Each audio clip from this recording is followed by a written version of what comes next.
Hello everybody, welcome to my Ankuran biology channel. তো আজকে আমরা দ্বাদশ শ্রেণীর জীববিদ্যার ক্লাসে জননগত স্বাস্থ্য অর্থাৎ রিপ্রোডাক্টিভ হেলথ এই অধ্যায়ের কিছু সংক্ষিপ্ত উত্তর আমরা দিয়ে দিচ্ছি বাংলা এবং ইংরেজি মাধ্যমে। তোমরা এগুলি খাতায় নিয়ে নেবে। তো প্রথমে আমি বলি, এমন একটি মৌখিক গর্ভনিরোধক বড়ির নাম করো যা সপ্তাহে একবার খেতে হয়। সহেলি। কপার রিলিজ করে এমন একটি ইন্ট্রা ইউটেরিয়ান ডিভাইসের নাম করো। কপার টি। HIV এর পুরো নাম কি? Human immuno deficiency virus. ভ্রূণের লিঙ্গ অথবা বিপাকীয় ত্রুটি জানা যায় কোন পদ্ধতির সাহায্যে? এমনিওসেন্টেসিস। জন্ম নিয়ন্ত্রণের ক্ষেত্রে দুটি প্রাকৃতিক পদ্ধতির নাম লেখো।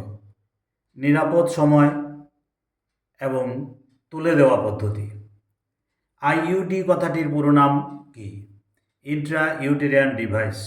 কন্ডোম, ডায়াফ্রাম, সার্ভাইকাল ক্যাপ ইত্যাদি কোন প্রাকৃতিক গর্ভনিরোধক ব্যবস্থা? এগুলি ব্যারিয়ার বা বাধাদায়ক পদ্ধতি। HIV অনাক্রম্যতন্ত্রের কোন কোষকে আক্রমণ করে? হেলপার টি কোষকে। জিন্ডোভাইডিয়ান নামক ঔষধটি কোন রোগে ব্যবহৃত হয়? এইডস। জেনিটাস ওয়ার্ডস বা জ্ঞানেন্দ্রিয়ের আচিল কোন ভাইরাসের দরুন ঘটে? Human papilloma virus. MTP এর পুরো নাম লিখো। Medical termination of pregnancy. একটি মর্নিং আফটার পিলস এর নাম করো। পিল 72। উইহিডাল পরীক্ষাটি কোন রোগ নির্ণয়ের ক্ষেত্রে ব্যবহৃত হয়? টাইফয়েড জ্বর নির্ণয়ের ক্ষেত্রে। মৌখিক গর্ভনিরোধক বড়িতে পাওয়া যায় এমন দুটি হরমোনের নাম করো। ইস্ট্রোজেন ও প্রোজেস্টেরন। MTP এই পদ্ধতিটি কতদিন পর্যন্ত সুরক্ষিত? 12 সপ্তাহ। পুরুষদের উচ্চ প্রোস্টাগ্ল্যান্ডিন এবং কম ফ্রুক্টোজ কন্টেস্ট থাকলে কি হতে পারে? বন্ধ্যাত্ব। ল্যাপ্রোস্কোপিক এর সাহায্যে চলনশীল শুক্রাণু এবং দুটি অনিষিক্ত ডিম্বাণুকে ফ্যালোপিয়ান নালীতে প্রতিস্থাপন করাকে কি বলে? Gamete intra fallopian transfer. Genital হার্পিসের প্যাথোজেনটির নাম কি? Herpes simplex virus. দুটি এমার্জেন্সি গর্ভনিরোধকের নাম লিখো। নোভাল ও আইপিল ইত্যাদি। দুটি ART এর নাম লিখো। IVEET, GIFT। এইডস রোগ কিসের মাধ্যমে বিস্তার লাভ করে? রক্ত এবং বীর্যের মাধ্যমে। এরিস্ট্রিয়াল অ্যান্টিজেন টেস্ট দ্বারা কোন রোগ নির্ণয় করা যায়? Hepatitis B। PCR কথাটির পুরো নাম কি? Polymerase chain reaction.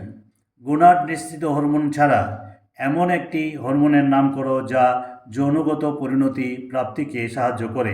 থাইমাস নিঃসৃত থাইমোসিন।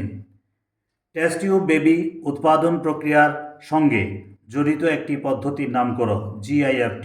STD এর পুরো নাম কি? Sexually transmitted disease. ELISA এর পুরো নাম কি? এনজাইম লিঙ্কড ইমিউনাইজেশন এসে।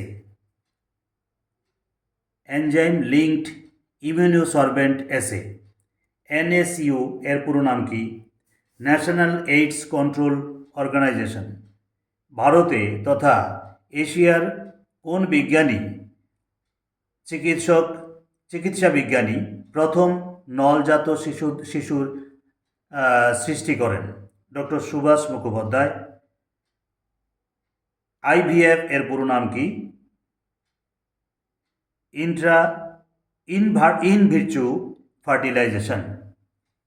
তো এই ছিল 30টি প্রশ্ন উত্তর বাংলায় দিয়ে দিলাম। এই প্রশ্নগুলির ইংরেজি মাধ্যমে আমি এখানে দিয়ে দিয়েছি, তোমরা সেগুলি খাতায় তুলে নেবে। আশা করি এই অধ্যায় থেকে এ ধরনের সম্ভাব্য উত্তর থাকার কথা, এগুলি তোমরা সবাই নিয়ে নেবে। সবাই ভালো থাকবে।